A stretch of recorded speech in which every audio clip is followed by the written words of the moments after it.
10 محرم الحرام کا دن شروع ہی سے نہایت اہمیت کا حامل رہا ہے۔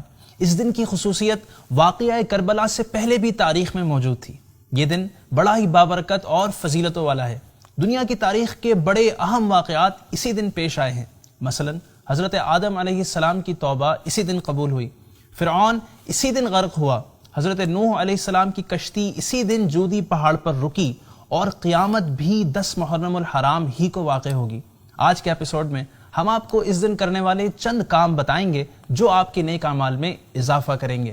سب سے پہلا کام تو ہم نے یہ کرنا ہے کہ عاشورہ کی رات ہم نے غسل کرنا ہے، کیونکہ اس رات آب زمزم تمام پانیوں میں شامل کر دیا جاتا ہے، اور اس رات غسل کرنے سے پورا سال بیماریوں سے حفاظت رہتی ہے۔ عاشورہ کا دن چونکہ بہت اہم ہے، لہٰذا ہمیں اس کی رات کو بھی ویسٹ نہیں کرنا، بلکہ ہو سکے تو عاشورہ کی پوری رات عبادت میں گزارنی ہے۔ اور اگر آپ چاہیں تو عاشورہ کی رات میں آپ 4 نفل اس طرح بھی ادا کر سکتے ہیں کہ ہر رکعت میں سورہ فاتحہ کے بعد آیت الکرسی 1 بار اور سورہ اخلاص یعنی قل هو اللہ احد 3 بار پڑھیے، پھر نماز سے فارغ ہو کر 100 مرتبہ سورہ اخلاص یعنی قل هو اللہ احد پڑھیے۔ انشاءاللہ جو یہ عمل کرے گا اس کی برکت سے گناہوں سے پاک ہوگا اور اسے جنت میں کاؤنٹلیس نعمتیں ملیں گی۔ تیسرا اہم کام عاشورہ کے دن روزہ رکھنا ہے، کیونکہ عاشورہ کا روزہ بہت اہم ہے۔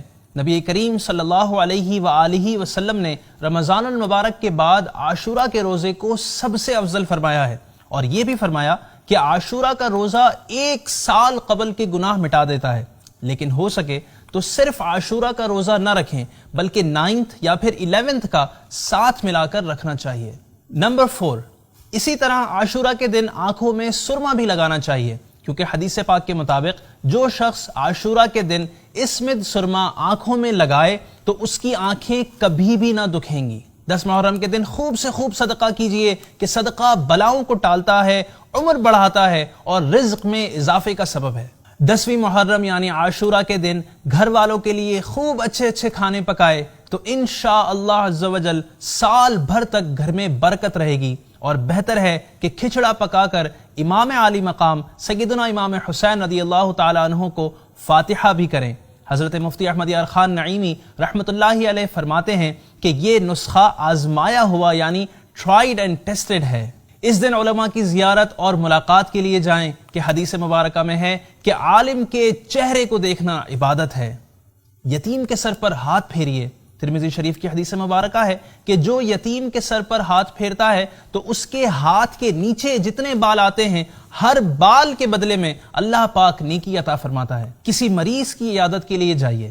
پیارے آقا صلی اللہ علیہ وآلہ وسلم نے فرمایا، جو مسلمان کسی مسلمان کی صبح کے وقت عیادت کرتا ہے تو شام تک 70,000 فرشتے اس کے لیے دعائے خیر کرتے رہتے ہیں، اور اگر شام کے وقت عیادت کرتا ہے تو صبح تک 70,000 فرشتے اس کے لیے دعائے خیر کرتے رہتے ہیں، اور اس کو جنت کا ایک باغ بھی عطا کیا جاتا ہے۔